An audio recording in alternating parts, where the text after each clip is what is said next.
same old Saturday night. He won't like it. He won't like it. I know. You put it on to irritate I him? like, well, yeah, a little bit. You put that on. Steve Adubato. We're in a shushing, irritating mood today. Steve Adubato coming on the line. So Cthulhu goes, he likes Sinatra. I'm going to put some Sinatra for Steve. He won't like that song. Steve, was that one of your favorite Sinatra tunes? Right there? You tell me a bad Sinatra. Yeah, that's a good answer. Great answer, man. That was a great answer. I said, get something. He goes, Al goes, I'm going to do something esoteric. Right. Something esoteric. Always. I mean, I would have appreciated Summer Wind. See, Yeah, Summer Wind. He's right, though. You Steve's gotta have right. that, but do you have that on a loop? Is that your ringtone, Steve? But Al has to just cause problems, Steve. Right. You know, he's got to get angry. It's Oh, yeah. Speaking from the guy who likes to stir the pot. Right. Okay, Joe. Right. Hey, by the way, what movie? I know we're talking about Common Core, Chris Christie, and how incredibly credible Hillary Clinton is this morning, and the breakfast coming up on June 16th. Yeah. Right, the AM970 breakfast. But what movie opens up with Summer Wind, 1984? Pope of Greenwich Village. Oh God, I can't. All right. I gotta. My game's gotta get a little better. No, it doesn't. In the morning. It's a sad state of affairs. You can ask us anything Sinatra, anything Godfather. Although we are proud Italian Americans, Steve Adubato, as you are. You are the epitome of all success of Italian Americans. I cannot disagree. That's right, and it makes you so proud. Yeah, I'll tell you what, it's great to have all these Italians around here. They won't let anybody else in the house, so it's good. Cthulhu's part. You know, Al's part Irish, but he doesn't talk about it. All right. News to me. Yeah. Hey, Stephen, excited, first of all, about the business breakfast, June 16th. That's going to be a lot of fun. We appreciate you coming up for doing that at the Saccone Theater in Paramus, New Jersey. Beautiful theater, by the way. It's going to be great. Our friend, the boss, Jerry Crowley, agreed to pay me $20,000 to come in. That morning, he said, Steve, I can't pay 30. I'll pay you $20,000 to come in. Yeah. You know, it's not your normal fee. Come in and do your thing. Oh, We have yeah. a great group of business leaders coming in. And, Yeah. and I'm excited. It'll be terrific. More importantly, we got Cash, by the way. Cash from Crowley, by the way. Well, it's Jersey. But the thing is, well, it's Jersey.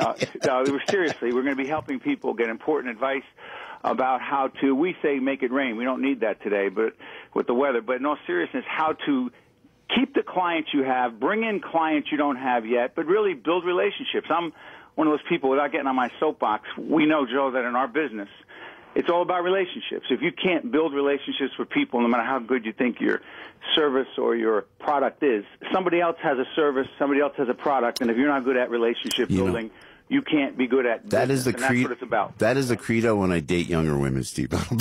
That's exactly. Joe, that's why in fact, I saw somebody tweeted online, Joe Piscopo and Steve Adubato both have beautiful daughters named Olivia. Yeah, you that's go. Because That was we nice. have beautiful, younger women that gave birth to these beautiful girls. I know. Well, yeah, but you're younger than I am. I'll be in the home. I need somebody younger because I'm in the home. I need somebody to take care of me, Steve. Come on, man. Are you kidding me? I made my kids sign a contract, but that's another story. They'll be the one. Hey, Steve, tell me about Chris Christie Common Core. He changed his position on Common Core. I like what he was saying the other day. Well, that was the other day. A couple of years ago, Chris Christie said that he liked the idea of the National Common Core standards, that the federal government and the Obama administration was the right thing to do. You had to have high standards. And the governor said the other day, hey, listen, it's a failure. The federal government has failed. We should no longer allow the federal government to be the ones to set the standards. We should have very high standards, but let's have the states do it. We need to look at this. Could that have something to do with the fact that Jeb Bush is a big advocate of the Common Core national federal education standards, and Christie is trying to get the edge with Bush, and that most of the Republican conservative candidates in the primary are against the federal education standards? I don't know, but the governor has changed his position. He says he's evolved. He has more information. I don't know. I mean, the governor is evolving as a national candidate. Does he still have that bite, though, when he starts talking nationally like that? I like shut up and sit down. I did an interview. Yeah, well, when he says it to you, let's see what happens. Yeah, I know. He said it to me in the middle of like 5 interviews. Let's see if you like it. Yeah. Somebody said to me on an interview yesterday, Joe, I was promoting the Suffolk Theater, and they go, would you be if you ran for governor, would you be a better governor than Chris Christie? I said, I don't know if he'd be better, but I wouldn't tell people. I wouldn't tell people to shut up and sit down, but having said that, I like what Christie does. I like that fire, and hopefully he keeps that as he goes into the national arena. Listen, we've said this before. I'm a friend of the governor's. I'm a fan. We have different styles. He and I talk about that on the air and off the air, the demeanor issue. But the bottom line is this. I think that while Chris Christie says he's not going to change his style, Joe, the reality is the so-called Jersey in-your-face style doesn't play as well in Des Moines, let's just say. Yeah. And the governor is adaptable, and I don't think he changes the core of who he is. But stylistically, if you say you're not going to, if you say you're on the beach in Point Pleasant in Belmar, and a guy comes in your face and says something, which in fact is what happened when the governor had the ice cream cone. I don't think that's going to happen anytime soon again. And the guy got in his face, and Chris Christie got back in the guy's face. I'm not convinced that's going to happen in Iowa. Yeah. Because in Iowa, it doesn't play that well. Is he a different person? No, he's just adapting to where he is. That's listen, people say he's changing. That's called evolving on a presidential level because you can't be the same persona everywhere you go. Yeah. Talking with Steve Adubato, our buddy on AM970 The Answer with Joe Piscopo, 8:30. Steve, the Clinton Foundation scandal. I mean, is this going to affect Hillary at all? It should. Yeah. I mean, listen. Yeah. Bottom line is this.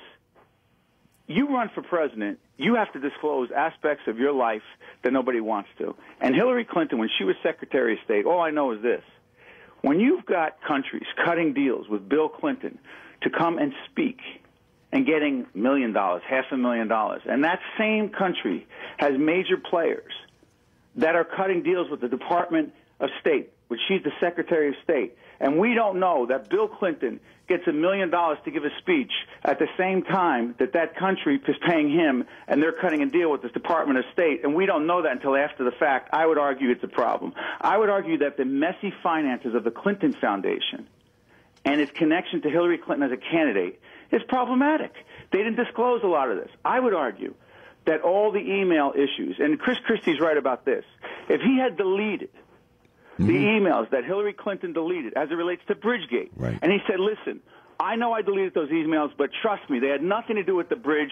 I'm good on this. Right, and then, by the way, ask my wife. I told her. She'll tell you it's good. That's what Bill Clinton said. Bill Clinton said on NBC this past weekend, listen, I asked Hillary if any of the speeches I gave in those foreign countries, if any of those countries had any business before the Department of State. You know what she said? She said, Bill, everything's good. No, let's just trust Bill and Hillary and everything will be fine. That's absurd. Yeah. It's absurd. Yeah, I agree.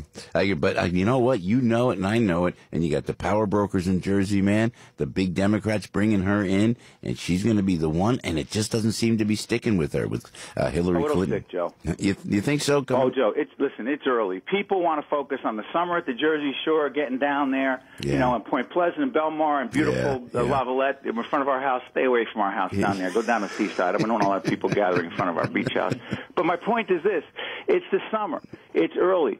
Candidates are focused on a presidential campaign. Real people, they'll focus after things narrow. And let me tell you something. When people really take a look at Hillary Clinton and ask some tough questions about how trustworthy she really is, I'm not against her. I just want her to be held to the same standards as everyone else. And when that happens, Joe, and there's a real candidate running against her in the Republican Party, here's my opinion. She doesn't stand the light of day. Her candidacy is going to be problematic, and the same people who are on her bandwagon now are going to have a hard time keeping a straight face saying they support her. That's my opinion. Yeah, Steve Adubato on the line, PBS anchor, Jersey political analyst, and author of the forthcoming book, Lessons in Leadership.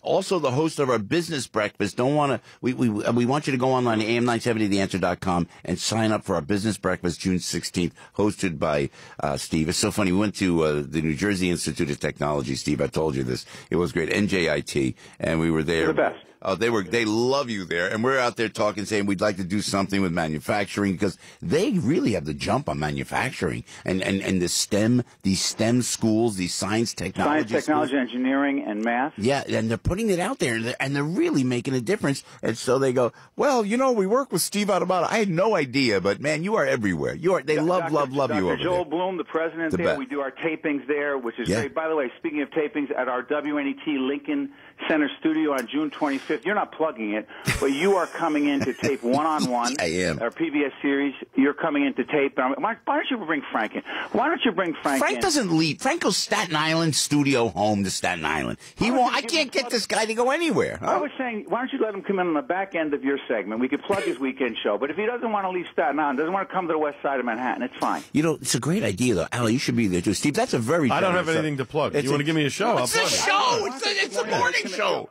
It's the morning show. It won't take any of your time, Joe. We'll put it on the back end of somebody else's segment. Now, I say I want to plug the guy. Yeah, it's a good idea. We should all go and plug the show for a guy. Thank you. Maybe Debbie will come in. I'll wear a wig. Yeah, but, no, I'll bring that Captain Kirk float you gave me. That'll be great. Maybe not. No, Maybe not. right. Stephen, we will be there June 25th. I'll see you there. Maybe I'll bring the boys with me. That'll June be great. 25th. That's my wife's birthday. I can't go. Is that right? You guys are ridiculous. She divorced me. These Why don't we knuckleheads. not talk about issues and segments? Why don't we just do this? Let's just plug things every time I come on.